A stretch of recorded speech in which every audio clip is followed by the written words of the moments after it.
From Olympic gold to undisputed heavyweight champion of the world, LENNOX LEWIS dominated by combining a 6'5" frame with a world-class jab, an unbreakable mentality and excellent athleticism. But where does LENNOX rank amongst the greats of the division? In this video, I'm going to delve into his illustrious career and answer the ultimate question: how good was LENNOX the Lion Lewis actually? Born in the East End of London in the swinging 60s, a young LENNOX Lewis would find himself in frequent fights as a child. For those unaware, East London in the 60s wasn't exactly the safest place to live in the UK. It was a poor area of London marked by high levels of criminal activity, which gained notoriety with the likes of the Kray twins, who became the most infamous gangsters in Britain. So it was a pretty rough place for a child to grow up in, and realising her child could potentially end up going to prison if he stayed in this environment, Lewis's mother decided to move him to Canada when Lewis was 12 years old. Lewis was a natural athlete and excelled in many sports, including football and basketball, but he would soon realise that what he loved most was the sweet science of boxing. He took up the sport in 1978 and would become a dominant amateur, with his first significant honour as an amateur coming in 1983 when he won a gold medal at the Junior World Championships. In the following year, at 18 years old, Lewis represented Canada in the super heavyweight division at the 1984 Summer Olympics. Lewis got himself to the quarterfinals but would lose out to the eventual gold medalist Tyrell Biggs. Instead of going professional straight after the Olympics, Lewis still harboured the ambition of capturing Olympic gold. So he remained as an amateur for 4 more years, looking to compete in the next Olympics. In between his time waiting for the next Olympic cycle, Lewis would win gold at the Commonwealth Games in 1986. Lewis would finally get his chance to become an Olympic medalist when he travelled to Seoul, South Korea for the 1988 Summer Olympics. Lewis got to the final where he would stop American Riddick Bowe in the second round to capture the Olympic gold medal. Following his Olympic triumph, Lewis would retire from the amateur game with a final record of 85 wins and 9 defeats. The most prominent promoters in the game immediately approached Lewis, none bigger than the Hall of Fame promoter himself, Bob Arum. Lewis would eventually sign with British promoter Frank Maloney and relocate back to the UK.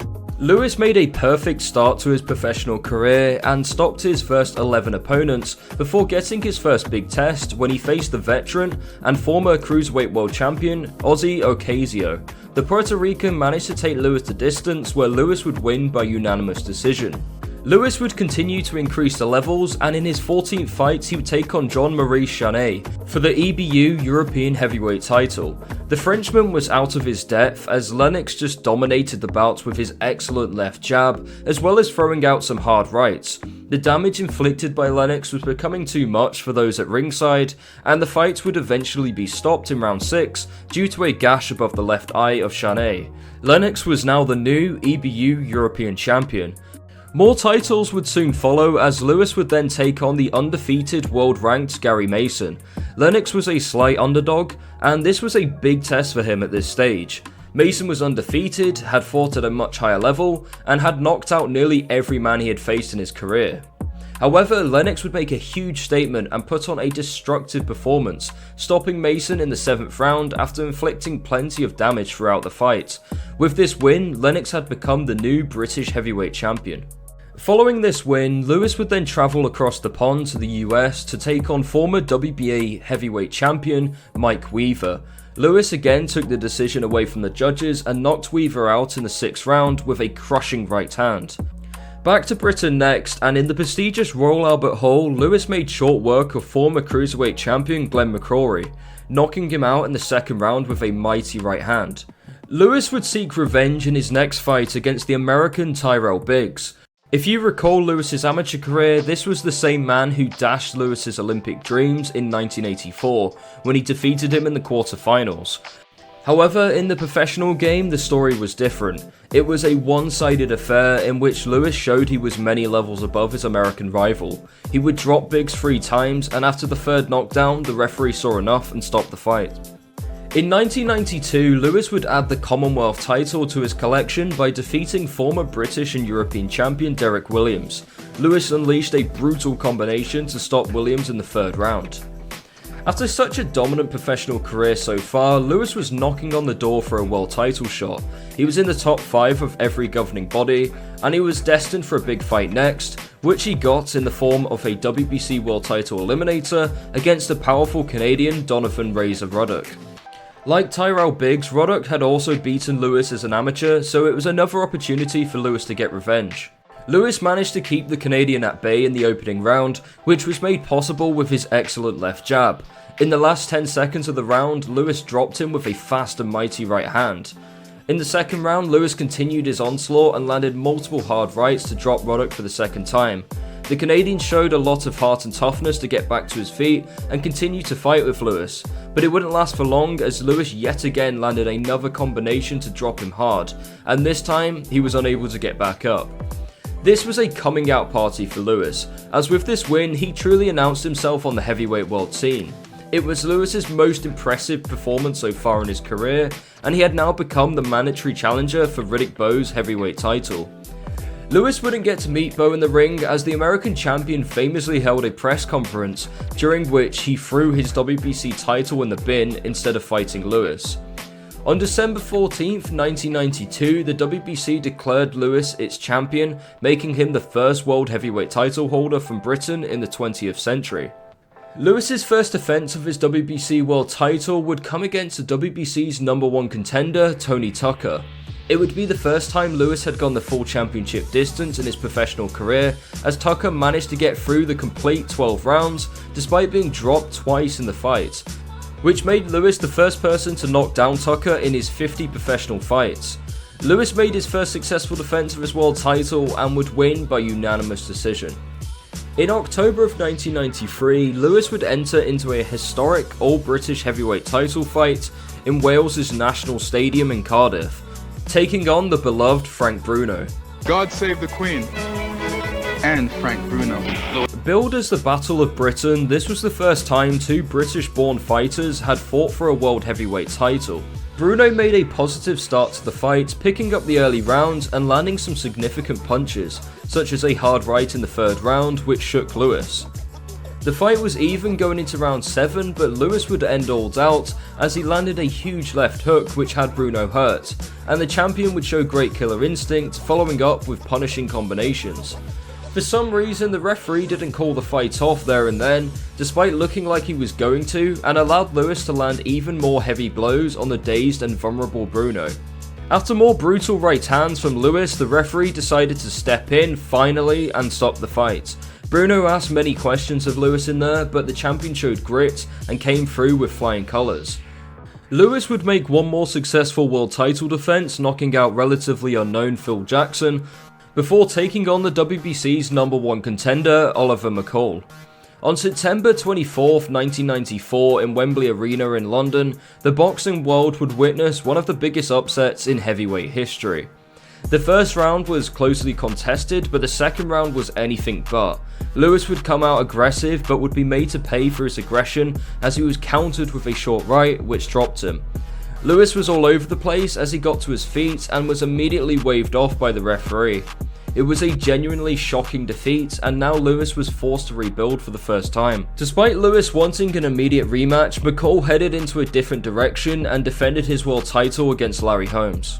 After the first loss of his career, Lewis made a significant change in his camp, departing from his longtime trainer Pepe Correa, who Lewis said was becoming increasingly difficult to work with. His replacement would be the world-renowned late great Emanuel Steward, who also happened to be the trainer of Oliver McCall during his fight with Lewis. Even before the fight with McCall, Steward had seen a lot of potential in the British heavyweight, and he expressed a desire to work with him. Steward corrected several of Lewis's technical flaws, which included maintaining a more balanced stance and wanting him to focus on using a strong, authoritative jab, something that would become synonymous with Lewis's style. Unlike a lot of fighters who get knocked out, Lewis handled his loss extremely well, and his next couple of fights showed he hadn't suddenly become gun-shy. In his comeback fight, Lewis was given a chance to fight for the mandatory challenger position within the WBC, which he won by knocking out American contender Lionel Butler. However, the WBC decided to give Mike Tyson the shot at the world title, which was then held by Frank Bruno, who had recently become champion after beating Oliver McCall. Lewis stayed busy, and in his next fight he knocked out Australian Justin Fortune in the 4th round. In October of 1995, Lewis would take on former WBO world champion Tommy Morrison. Both fighters fought a conservative first round. In the second round, Lewis used his left jab effectively to keep Morrison at bay and remained comfortable throughout the fight, as Morrison struggled to give Lewis any trouble. Morrison attempted an attack late into the round with a combination to the body followed by a right hand, but Lewis countered with a quick left hook, which caused Morrison to drop to one knee momentarily. The punch also opened a cut above Morrison's right eye. In the next round, Lewis would carry on his success with his left jab and outbox the American challenger. Morrison looked better in the 4th round and managed to take the round on 2 of the judges' scorecards. Morrison's success was short-lived, however, as in the 5th round, Lewis would score a second knockdown with a lovely uppercut. Morrison battled on, but his eye was getting worse, and by round 6 his eye was nearly shut, while Lewis couldn't seem to miss, and he would drop Morrison for the 3rd time.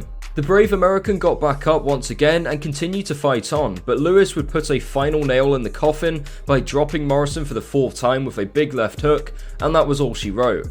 In May 1996, Lewis would take on former Olympic gold medalist and former WBO champion Ray Mercer. Lewis came into the fight as the clear favourite, but Mercer wouldn't follow the script as he put on a fantastic performance. It was a back and forth fight with both men exchanging close rounds but not finding a knockdown. After a grueling 12-round fight, Lewis would win via a close majority decision. Honestly, it could have gone either way, it was that close of a fight in my opinion. Following the Mercer fight, Lewis accepted $4 million from Don King to step aside and allow Mike Tyson to fight Bruce Seldon for the WBA world title, with a guarantee that if Tyson beat Seldon, he would fight Lewis next. Tyson would beat Seldon and win the WBA title, however he would relinquish his WBC title to fight Evander the Real Deal Holyfield instead.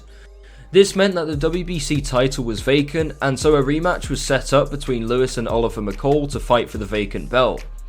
McCall started the fight fast, but didn't provide much offense, while Lewis was able to control the early rounds, staying measured behind his left jab and landing the occasional strong right hand. After the 3rd round had ended, McCall, who had lost the first 3 rounds, refused to return to his corner and completely ignored his trainer. Instead, he began walking around the ring until the 4th round started, where he would then refuse to engage in a fight with Lewis. He had his hands low and backed away from Lewis. As Lewis came up to him, McCall decided to turn his back on him and spent the entire round walking around the ring. Once the round ended, again McCall refused to return to his corner and continued to just walk around the ring. Finally, the referee intervened and took the crying McCall to his corner and questioned whether he wanted to continue, to which McCall said he wanted to continue. However, McCall was still not engaging in the 5th round despite Lewis landing some big power shots. As McCall once again turned his back on Lewis and walked away, the referee had enough and stepped in to stop the fight, awarding Lewis the victory by technical knockout.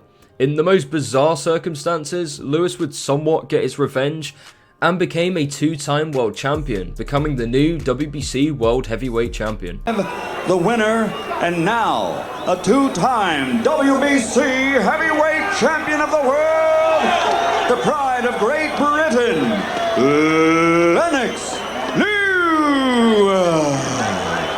As newly crowned WBC champion, Lewis successfully defended his title in 1997 against fellow British fighter and former WBO world champion Henry Akinwande.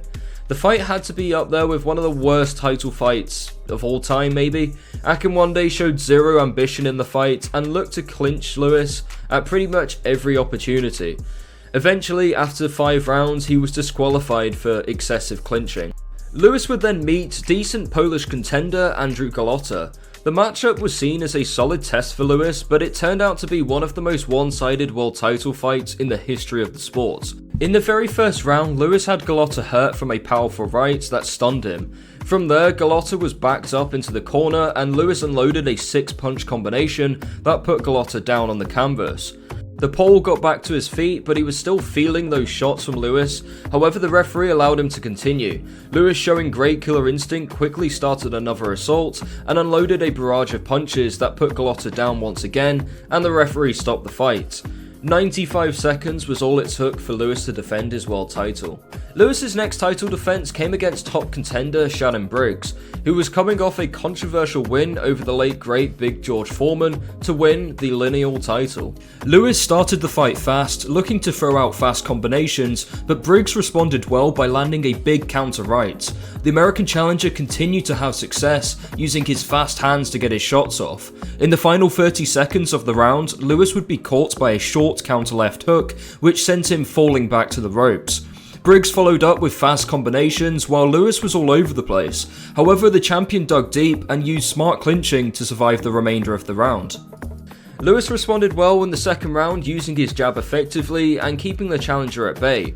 But just like the first round, Lewis couldn't keep Briggs away for the entire round and was caught by a big hook from Briggs that staggered him.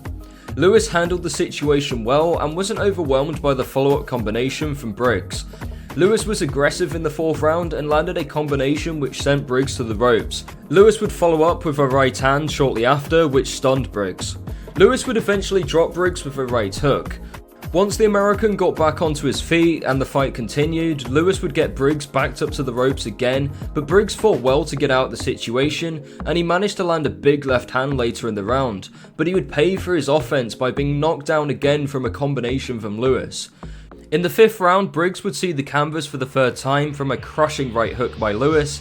Briggs showed immense bravery to get up once again and head straight back into the fire, but Lewis continued to punish the American. After another combination from Lewis, Briggs tried to counter with a left hook, which missed, and he ended up falling on the canvas, and the referee would call the fight off. On March 13th, 1999, Lewis faced WBA and IBF World Champion Evander Holyfield in New York City.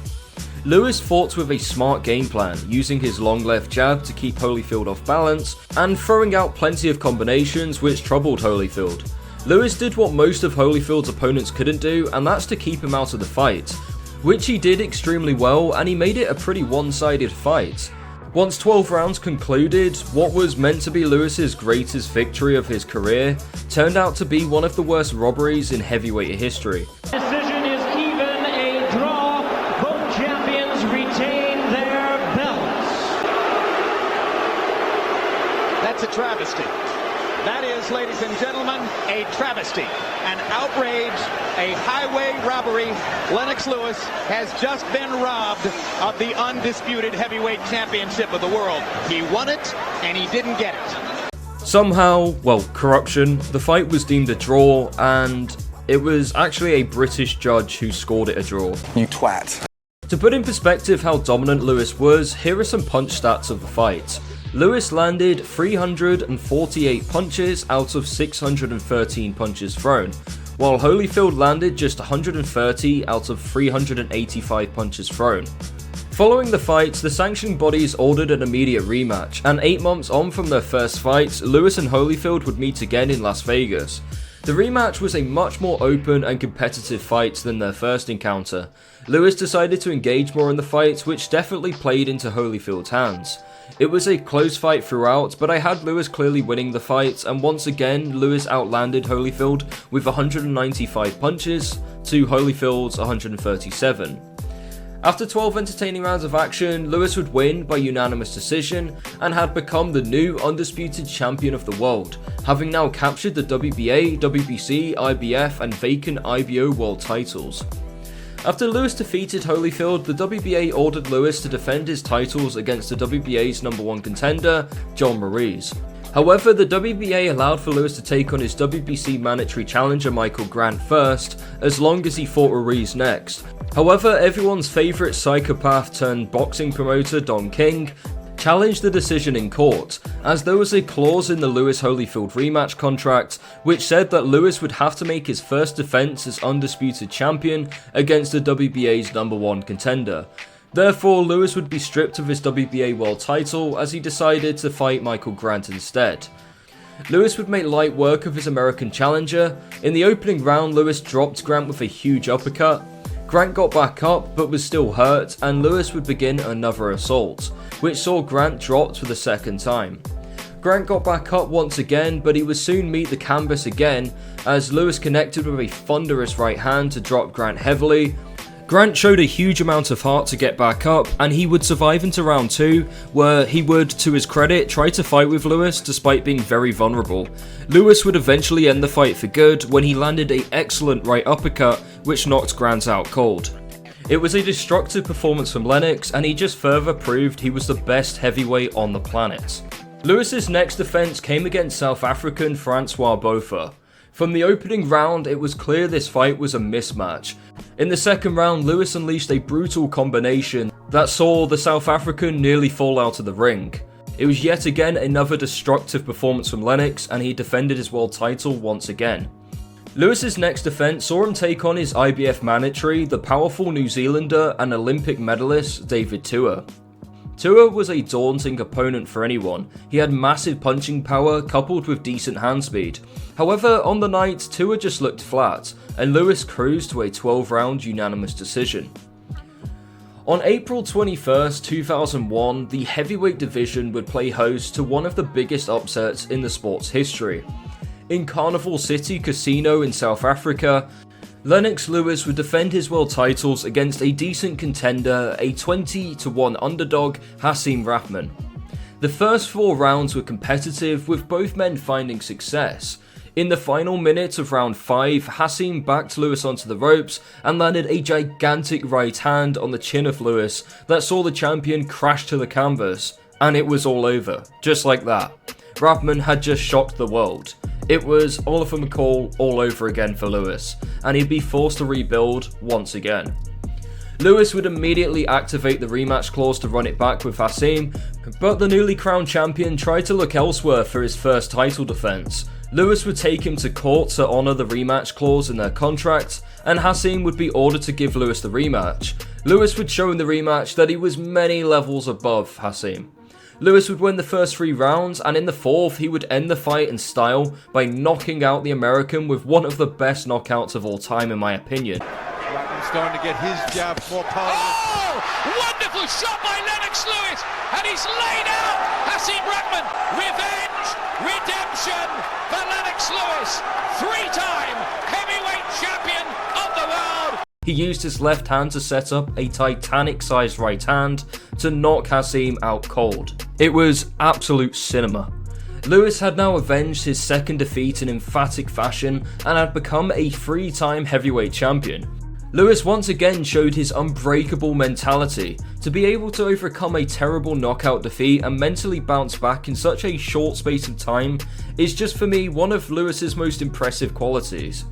On June 8, 2002, Lewis defended his titles against Iron Mike Tyson. This was a fight that was spoken about as far back as 1996, but for mostly reasons related to Tyson, the fight didn't materialize until many years later. And after all the hype and intense build-up, the fight would prove to be a one-sided demolition job from Lennox. Tyson was fast and aggressive for the first couple rounds, as he always was, but Lewis managed to establish his jab early to keep Tyson at a distance. Tyson was struggling to get past that dominant jab of Lewis and was running out of ideas. Eventually, Lewis put Tyson on the canvas with a right hand in the 4th round, but the knockdown wasn't counted and was instead deemed a slip. In the 5th round, the fast pace from Tyson was all but gone. He was slow and sluggish, while Lewis was doing clean and effective work. In the 8th round, Lewis was well ahead, while Tyson looked mentally defeated. The Brit would end the fight for good, landing a huge right hand to knock Tyson out. Lewis's legacy as the best heavyweight of his generation was firmly secure. Even the late great George Foreman said after the fight that Lewis is no doubt the best heavyweight of all time. What he's done clearly puts him on the top of the heap. Lewis's final fight of his career would come against the WBC's #1 contender and former WBO champ, Dr. Iron Fist, Vitaly Klitschko. The early rounds were tough for Lewis as the Ukrainian started the fight well and managed to wobble Lewis in round 2. In round 3, the most important moment of the fight would occur as Lewis would open a cut above Klitschko's eye with a right hand. Lewis would put on a much better performance in the subsequent rounds. At the end of round 6, Vitaly's cut was in a horrific state. His upper eyelid covered his vision, which meant he couldn't sufficiently defend himself. The doctor advised that the fight should be stopped and Lewis was awarded the victory. Vitaly's face required 60 stitches following the fight. A rematch looked to be on the cards as the WBC kept Vitaly as their #1 contender, And Lewis also seemingly was interested in running it back. However, Lewis would change his mind and retire in February of 2004. Lewis left the world of professional boxing with an outstanding record of 41 wins, 2 losses, which were both avenged, and 1 draw. Becoming the British, Commonwealth, European and undisputed champion of the world. How good was Lennox Lewis actually? Well, this might be the most divisive thing I've ever said on this channel, but I genuinely view Lewis as the greatest to ever do it at heavyweight. Now, in terms of resume and overall achievement, you could definitely make a case for other heavyweights having a more impressive career. I'm thinking of guys like Ali, Joe Louis, Foreman, but for me, Lewis just passes the eye test. If we could somehow create a fantasy heavyweight tournament featuring all the greats, I genuinely believe Lewis beats them all. I think the current heavyweight king, Usyk, would actually give Lewis the most problems out of any heavyweight champion, just due to him being a fast and very tricky southpaw. Lewis just had it all. A formidable jab, good balance for a man of his size, and he could box at range and also fight aggressively. Steward developed Lewis into one of the most complete heavyweights of all time. But for me, Lennox's most impressive attribute, and I've mentioned this multiple times in this video, is his unbreakable mentality. His ability to come back from 2 devastating knockouts and not look at all affected mentally is just incredible. He's on the same level for me as Evander Holyfield when it comes to that just unbreakable spirit. So there we go, let me know in the comments below what you think of Lewis's career, and do you think he's the heavyweight GOAT? Or do you think I'm overhyping him because, well, I'm British? Let me know, and as always, thanks very much for watching. Lennox Lewis is the best. I lay them all to rest.